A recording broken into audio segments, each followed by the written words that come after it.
Facebook প্ল্যাটফর্মে কাজ করাটা সত্যি খুব কষ্ট, শুধু কষ্টই না, এখানে কাজ করে সাকসেস হওয়াটাও খুব চ্যালেঞ্জ। যে পরিমাণে কন্টেন্ট ক্রিয়েটর এই প্ল্যাটফর্মে কাজ করার জন্য আসতেছে, সেখানে কিন্তু টিকে থাকাটাই খুব কষ্টের। আসসালামু আলাইকুম বন্ধুরা, আমি রমজান ঢাকা থেকে বলছি। কেমন আছো তোমরা? নিশ্চয়ই ভালো আছো। যাদের ধৈর্য আছে, পরিশ্রম করার শক্তি আছে, তারাই কিন্তু এখানে টিকে থাকতে পারবে। প্ল্যাটফর্মে কাজ করে দুই একদিনের সফলতা অর্জন করতে পারবো ওই রকম প্ল্যাটফর্ম না কিন্তু এটা। যারা নতুন কন্টেন্ট ক্রিয়েটর আছে, এরা কিন্তু ম্যাক্সিমাম সময় একটা ভুল করে।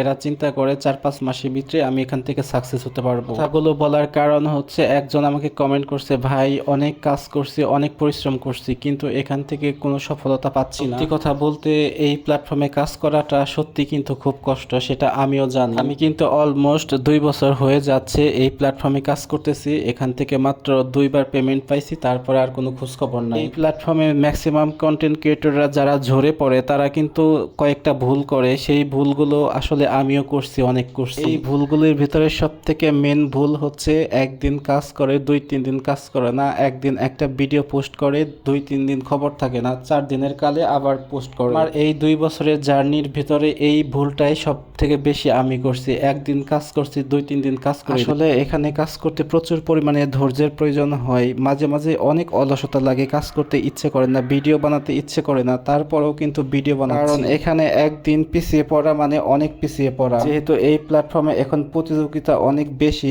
এই জন্য অলসতা লাগলেও ওগুলোকে পাত্তা দেওয়া যাবে না, পরিশ্রম করতে হবে, ধৈর্য ধরে কাজ চালিয়ে যেতে হবে। কিন্তু এখানে কাজ করতে এসে একটা জিনিস বুঝতে পারছি, ধৈর্য ধরে লেগে থাকলে অবশ্যই সাকসেস হওয়া যাবে। এখানে যেমন সাকসেস হওয়াটা খুবই কষ্ট, অনেক প্রতিযোগিতাপূর্ণ একটা প্ল্যাটফর্ম। এখানে পরিশ্রম করলেও কিন্তু সফলতা খুব তাড়াতাড়ি আসে, এইটা বুঝতে পারছি অন্তত। আমি আগে মাঝে মাঝে একদিন কাজ করতাম, 3-4 দিন খবর থাকতো না, পরে আবার কাজ করতাম। এইভাবে করে আমার আইডিটা একদম পিছিয়ে পড়ছে।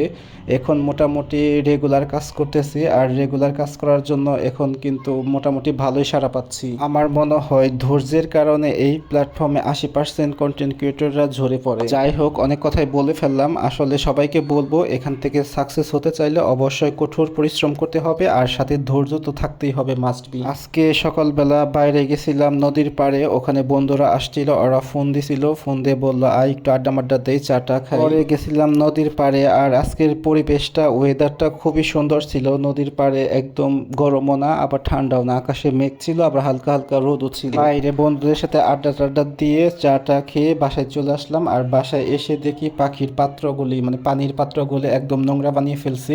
সেগুলো আবার ভালোভাবে ধুয়ে আবার নতুন পানি রেখে দিলাম। পাখির পানি পরিবর্তন করে দিলাম, খাবার দিলাম আরও। যেহেতু অনেকগুলি বাচ্চা উঠছে, ওদের প্রচুর পরিমাণে খাবার লাগতেছে, প্রতিদিন দেখাশোনা করতে হচ্ছে। পাখির কাজটা শেষ করে চিন্তা করলাম কি রান্না করব। পরে ফ্রিজ থেকে দেখতেই পাচ্ছ মাংস বের করে নিলাম, আজকে মাংস রান্না করব।